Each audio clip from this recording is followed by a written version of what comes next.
We're exploring 10 of the most formidable Native American warriors in history. These leaders reshaped the landscape of resistance through their tactical brilliance, unwavering courage, and profound impact on their nations. Let's begin. 10. Manuelito. Our journey starts with Manuelito, the Navajo war chief who embodied resilience. Born in the early 1800s in what is now New Mexico, he emerged as a leader during one of the darkest periods in Navajo history. When the United States military launched campaigns to remove the Navajo from their ancestral lands, Manuelito became one of the principal voices of resistance. He excelled in guerrilla warfare, using the rugged terrain of the Southwest to his advantage. His warriors struck swiftly and vanished into the canyons and mesas they knew intimately. But Manuelito's greatest test came during the Long Walk of 1864, when thousands of Navajo people were forced to march hundreds of miles to Bosque Redondo. Though he initially evaded capture, he eventually surrendered in 1866. What sets Manuelito apart isn't just his military resistance, but what came after. He helped negotiate his people's return to their homeland in 1868 and spent his remaining years advocating for Navajo education and self-determination. He transformed from warrior to statesman, ensuring his people had a future worth fighting for. Number 9. Pontiac. Pontiac, the Ottawa war chief, orchestrated one of the most sophisticated military campaigns in Native American history. Born around 1720 near present-day Detroit, he watched as the French were defeated in the French and Indian War, replaced by British forces who showed far less respect for native sovereignty. In 1763, Pontiac united more than a dozen tribes in a coordinated uprising that stunned the British Empire. His forces captured 8 British forts and laid siege to Fort Detroit for 5 months. The rebellion was remarkable not just for its military success, but for the unprecedented unity Pontiac achieved among traditionally independent nations. Though the rebellion ultimately failed when French support never materialized, Pontiac's war proved that unified native resistance could shake even the mightiest empire. Number 8. Osceola. Osceola was the Seminole leader who turned Florida's swamps into an unconquerable fortress. Born around 1804, he was of mixed Creek and European ancestry, a warrior who understood both worlds yet belonged fully to neither. When Andrew Jackson's Indian Removal Act threatened to force the Seminole from Florida, Osceola refused. According to historical accounts, when presented with a treaty, he allegedly drove his knife through the document, declaring his position unmistakably clear. What followed was the Second Seminole War, one of the longest and most costly conflicts in American history. Osceola transformed the Everglades into a strategic masterpiece. His warriors used the dense swamps to launch devastating ambushes, appearing and disappearing like phantoms. They inflicted casualties that shocked Washington and embarrassed the military establishment. In 1837, Osceola agreed to peace talks under a white flag. It was treachery. He was captured despite the truce and imprisoned at Fort Moultrie, where he died 3 months later, likely from malaria. Even in betrayal, his spirit remained unbroken. The Seminole Nation never signed a peace treaty, making them the only tribe never conquered by the United States. Number 7. Chief Joseph. Chief Joseph of the Nez Perce never wanted war. Born Hinmum Toyatlat in 1840 in Oregon's Wallowa Valley, he was raised during an era when his father's generation sought peace with white settlers. But promises made were promises broken. In 1877, when the U.S. government ordered the Nez Perce to a reservation, Joseph led his people on one of history's most remarkable retreats. With approximately 750 people, including only 200 warriors, they traveled over 1,400 miles across Idaho, Wyoming, and Montana, attempting to reach Canada and freedom. For more than 3 months, Joseph's band outmaneuvered multiple army columns, winning several battles against superior forces. They crossed treacherous mountain passes and rivers, protecting their families while fighting running battles with professional soldiers. Military historians still study the campaign for its tactical sophistication. Just 40 miles from the Canadian border, exhausted and surrounded, Chief Joseph surrendered. His words became legendary. "Hear me, my chiefs. I am tired. My heart is sick and sad. From where the sun now stands, I will fight no more forever." Though defeated, he earned the respect of his adversaries and spent his remaining years advocating for his people's rights. Number 6. Sitting Bull. Sitting Bull was more than a warrior. He was a holy man whose spiritual vision united nations. Born around 1831 near the Grand River in present-day South Dakota, he grew up in a world where the Lakota still followed the buffalo and lived by their own laws. By the 1870s, Sitting Bull had emerged as a principal chief of the Lakota, a voice against the broken treaties and encroaching settlements that threatened his people's way of life.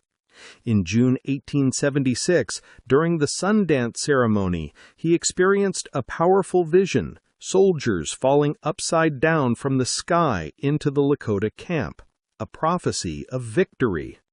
Days later, that vision manifested at the Little Bighorn River. While Sitting Bull provided spiritual leadership, warriors under Crazy Horse and Gall executed a tactical masterpiece. They annihilated Lieutenant Colonel George Armstrong Custer's 7th Cavalry in what remains the most significant Native American victory over the U.S. military. Over 200 soldiers died in less than an hour. Victory was fleeting. As the Army intensified its campaigns and the buffalo disappeared, Sitting Bull fled to Canada before eventually surrendering in 1881. He later toured with Buffalo Bill's Wild West show, an ironic twist that made him famous across America. In 1890, during the Ghost Dance movement, authorities attempted to arrest him. In the confrontation that followed, Sitting Bull was shot and killed, dying as he had lived, defiant and uncompromising. 5. Victorio. Victorio of the Warm Springs Apache waged one of the most effective guerrilla campaigns in American military history. Born around 1825, he was a war chief of exceptional tactical ability who fought alongside Geronimo before leading his own resistance. In 1879, when the U.S. government forced the Apache from their homeland at Ojo Caliente to the hated San Carlos Reservation, Victorio led a breakout with about 80 warriors and 200 women and children. For nearly 2 years, he conducted a brilliant campaign across New Mexico, Arizona, Texas, and Mexico, evading and defeating forces that outnumbered him more than 10-1. Victorio's genius lay in his use of terrain and mobility. He knew every waterhole, every hidden canyon, every mountain pass. His warriors could cover 60 miles in a day, striking unexpectedly and vanishing before reinforcements arrived. They captured supplies, horses, and weapons, living off the land and their enemies' resources. By October 1880, exhausted and trapped in the mountains of Mexico, Victorio made his final stand. Accounts vary, but he died fighting, either killed in battle or taking his own life rather than surrender. His campaign demonstrated that a small, determined force with superior knowledge of terrain could frustrate far larger conventional armies. 4. Geronimo. Geronimo's name became synonymous with Apache resistance itself. Born Cochise in 1829 in present-day Arizona, his transformation into a legendary warrior began with tragedy. In 1858, Mexican soldiers attacked his camp, killing his mother, wife, and 3 children while the men were away trading. The grief and rage that followed defined the rest of his life. Geronimo sought vengeance with such ferocity that Mexican soldiers called out to Saint Jerome, Geronimo in Spanish, when he appeared in battle. The name stuck. For nearly 30 years, Geronimo raided throughout the southwest and northern Mexico, becoming the most feared Apache warrior of his generation. His ability to evade capture seemed almost supernatural. He understood the desert's secrets and used them masterfully. In the 1880s, with fewer than 40 warriors, he evaded over 5,000 U.S. troops and thousands of Mexican soldiers in what became the largest manhunt in American history. Geronimo surrendered multiple times, only to escape again when reservation conditions became unbearable. His final surrender in 1886 marked the end of the Apache Wars. He spent his remaining years as a prisoner of war, never allowed to return to his homeland. Even in captivity, he remained defiant, appearing at the 1904 World's Fair and riding in Theodore Roosevelt's inaugural parade, still a symbol of resistance that couldn't be broken. 3. Crazy Horse.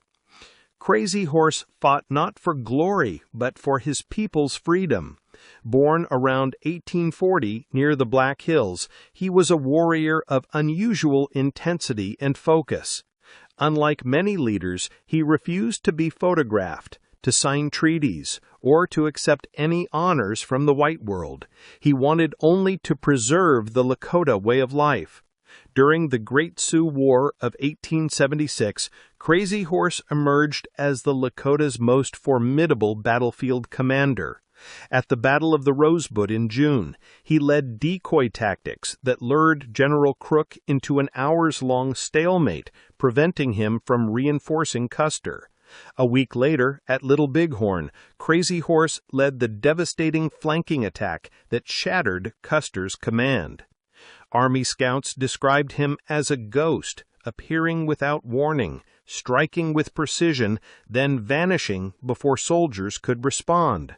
His tactics combined traditional plains warfare with innovative adaptations that consistently outmaneuvered more numerous forces. After the Little Bighorn, the Army's response was overwhelming. By 1877, with his people starving and hunted relentlessly, Crazy Horse surrendered.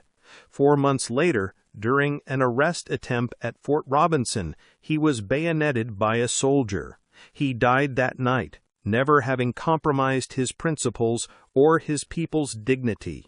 He was approximately 37 years old, having spent his entire adult life resisting the destruction of his nation. 2. Tecumseh. Tecumseh envisioned something unprecedented, a confederacy of all native nations from Canada to the Gulf of Mexico, united to halt American expansion. Born in 1768 in present-day Ohio, he watched his homeland disappear, piece by piece, treaty by broken treaty.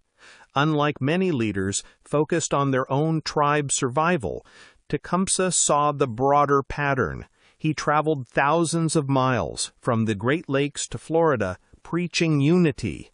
His oratory was legendary. He could move entire councils to action. His message was simple but revolutionary. Native land belonged to all native peoples collectively, and no single tribe had the right to sell it. While his brother Tenskwatawa, the prophet, provided spiritual leadership, Tecumseh built political and military alliances. He nearly succeeded. By 1811, thousands had gathered at Prophetstown in Indiana, but while Tecumseh was in the South recruiting allies, General William Henry Harrison attacked Prophetstown at the Battle of Tippecanoe, burning the settlement and scattering the Confederacy. Tecumseh's vision persisted. During the War of 1812, he allied with the British, serving as a brigadier general and leading native forces with distinction. His tactical brilliance helped capture Detroit and win several key battles. In October 1813, at the Battle of the Thames in Ontario, American forces overwhelmed the British Indian position. Tecumseh died fighting, and with him died the dream of a united nation. His legacy endures as perhaps native peoples ever came to unity against colonial expansion. Had he succeeded, the history of North America might have been profoundly different. 1. Cochise. At the pinnacle stands Cochise, the Chiricahua Apache chief who fought two empires to a standstill and made peace on his own terms. Born around 1805 in present-day Arizona, he led the Chokonen band of the Chiricahua through the rugged Dragoon Mountains with unmatched skill. For years, Cochise maintained peaceful relations with Americans and Mexicans passing through Apache territory. That changed forever in 1861 during the Bascom Affair. A rancher's boy was kidnapped, not by Cochise's people, but by another Apache group. Nevertheless, Lieutenant George Bascom summoned Cochise to Apache Pass under a flag of truce, then attempted to arrest him as a hostage. Cochise slashed through the tent wall and escaped, but his brother and nephews were captured. In the brutal exchange that followed, Bascom's men hanged Cochise's relatives. The betrayal ignited a war that would consume the Southwest for a decade. Cochise transformed the Dragoon and Chiricahua Mountains into an impregnable fortress.